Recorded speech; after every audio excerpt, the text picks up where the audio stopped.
Ésaïe chapitre 2. La parole qu'Ésaïe, fils d'Amo, vit, touchant Juda et Jérusalem. Et il arriva à la fin des jours que la montagne de la maison de l'Éternel sera établie sur le sommet des montagnes et sera élevée au-dessus des collines. Et toutes les nations y afflueront, et beaucoup de peuples iront et diront: venez et montons à la montagne de l'Éternel, à la maison du Dieu de Jacob, et il nous instruira de ses voies, et nous marcherons dans ses sentiers. Car de Sion sortira la loi, et de Jérusalem la parole de l'Éternel. Et il jugera au milieu des nations et prononcera le droit à beaucoup de peuples. Et de leur épée, ils forgeront des socs, et de leur lance des serpes.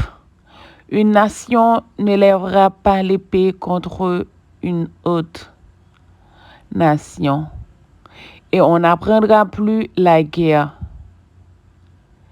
Venez, maison de Jacob, et marchons dans la lumière de l'Éternel, car tu as abandonné ton peuple, la maison de Jacob, parce qu'ils sont remplis de ceux qui viennent de l'Orient et sont des pronostiqueurs comme les Philistins, et s'allient avec les enfants des étrangers.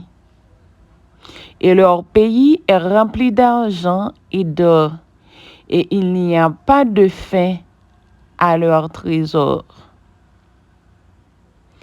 Et leur pays est rempli de cheveux, et il n'y a pas de fin à leur chair. Et leur pays est rempli d'idoles,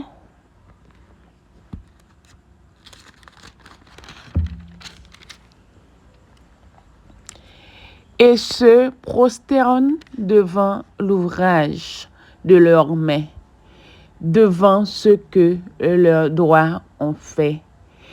Et l'homme du peuple se courbera, et le grand sera abaissé.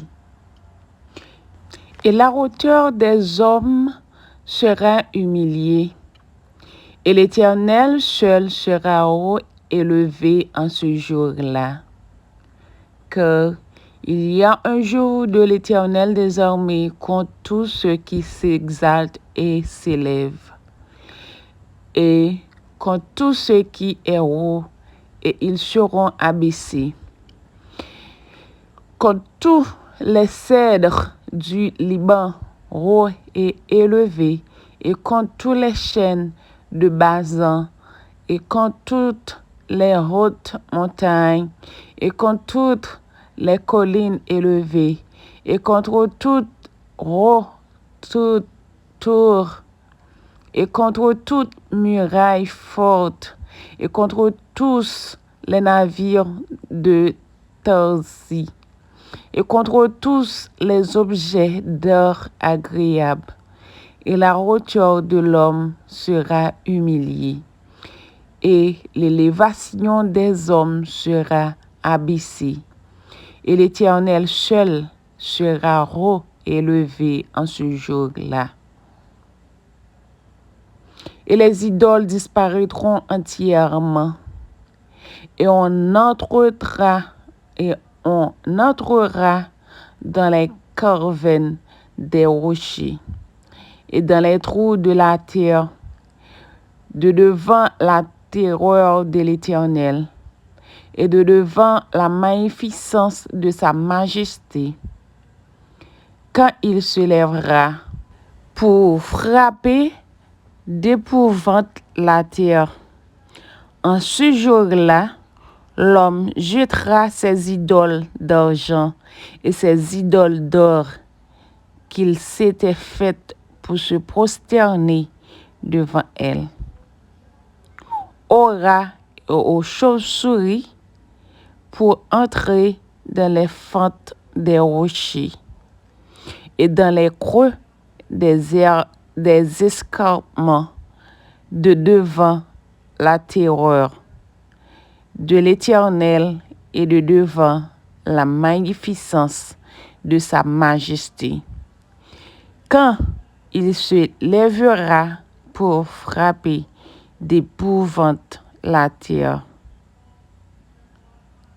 finissez-en avec l'homme dont le souffle est dans ses narines, car quel cas doit-on faire de lui? Je reprends pour vous le verset 22. Finissez-en avec l'homme dont le souffle est dans ses narines, car quel cas doit-on faire de lui? Merci, parole du Seigneur.